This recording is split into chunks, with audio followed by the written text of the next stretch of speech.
Rasulullah menangis mendengar cerita orang ini. Pada masa Rasulullah Shallallahu Alaihi Wasallam, terdapat seorang sahabat bernama Abu Dujanah. Setiap usai menjalankan ibadah sholat berjamaah subuh bersama baginda Nabi, Abu Dujanah selalu tidak sabar. Ia terburu-buru pulang tanpa menunggu pembacaan doa yang dipanjatkan Rasulullah selesai. Ada satu kesempatan, Rasulullah mencoba meminta klarifikasi pada pria tersebut. Hai, apakah kamu ini tidak punya permintaan yang perlu kamu sampaikan pada Allah sehingga kamu tidak pernah menungguku selesai berdoa? Kenapa kamu buru-buru pulang begitu?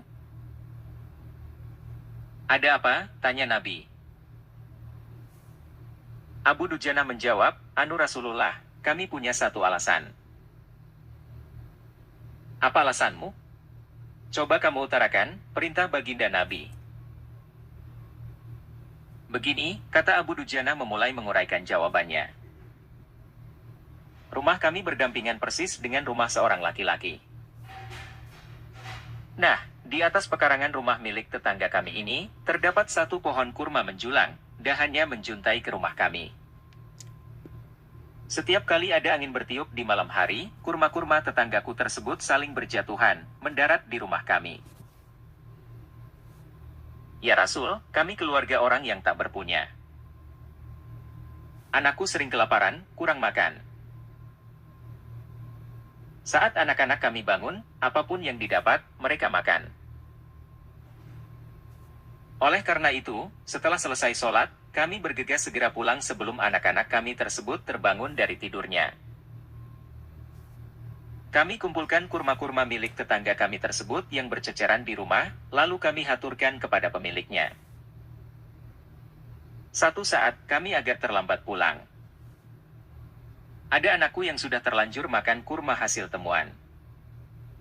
Mata kepala saya sendiri menyaksikan, tampak ia sedang mengunyah kurma basah di dalam mulutnya. Ia habis memungut kurma yang telah jatuh di rumah kami semalam. Mengetahui itu, lalu jari-jari tangan kami masukkan ke mulut anakku itu. Kami keluarkan apapun yang ada di sana. Kami katakan, Nak, janganlah kau permalukan ayahmu ini di akhirat kelak. Anakku menangis, kedua pasang kelopak matanya mengalirkan air karena sangat kelaparan.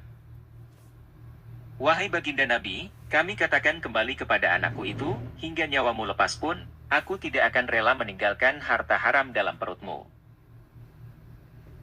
Seluruh isi perut yang haram itu, akan aku keluarkan dan akan aku kembalikan bersama kurma-kurma yang lain kepada pemiliknya yang berhak. Pandangan mata Rasulullah Shallallahu Alaihi Wasallam sontak berkaca-kaca, lalu butiran air mata mulianya berderai begitu deras. Baginda Rasulullah Muhammad Shallallahu Alaihi Wasallam mencoba mencari tahu siapa sebenarnya pemilik pohon kurma yang dimaksud Abu Dujanah dalam kisah yang ia sampaikan di atas. Abu Dujanah pun kemudian menjelaskan, pohon kurma tersebut adalah milik seorang laki-laki munafik. Tanpa basa-basi, baginda Nabi mengundang pemilik pohon kurma. Rasul lalu mengatakan, bisakah tidak jika aku minta kamu menjual pohon kurma yang kamu miliki itu? Aku akan membelinya dengan 10 kali lipat dari pohon kurma itu sendiri. Pohonnya terbuat dari batu zamrud berwarna biru.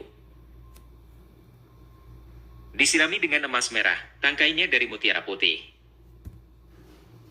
Di situ tersedia bidadari yang cantik jelita sesuai dengan hitungan buah kurma yang ada. Begitu tawar Rasulullah Shallallahu Alaihi Wasallam. Pria yang dikenal sebagai orang munafik ini lantas menjawab dengan tegas, saya tak pernah berdagang dengan memakai sistem jatuh tempo. Saya tidak mau menjual apapun kecuali dengan uang kontan dan tidak pakai janji kapan-kapan. Tiba-tiba Abu Bakar As-Siddiq radhiyallahu anhu datang.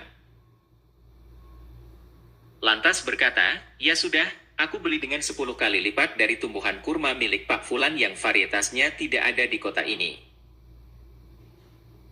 Si munafik berkata kegirangan, oke, ya sudah, aku jual. Abu Bakar menyahut, bagus, aku beli. Setelah sepakat, Abu Bakar menyerahkan pohon kurma kepada Abu Dujanah seketika. Rasulullah Shallallahu Alaihi Wasallam kemudian bersabda, "Hai Abu Bakar, aku yang menanggung gantinya untukmu." Mendengar sabda Nabi ini, Abu Bakar bergembira bukan main. Begitu pula Abu Dujanah.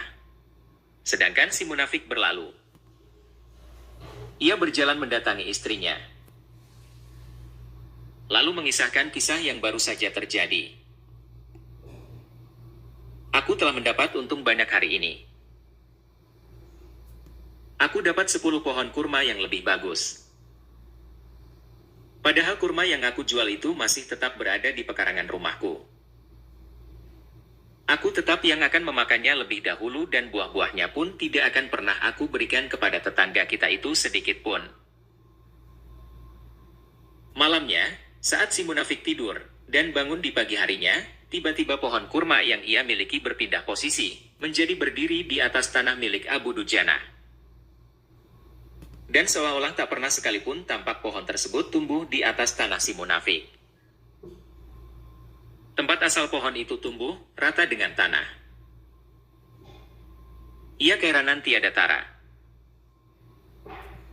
Kisah di atas disarikan dari kitab Yanatut Talibin Beirut, Lebanon, Chat I, 1997, Juz 3, halaman 293 karya Abu Bakar bin Muhammad Syataed Dimyati.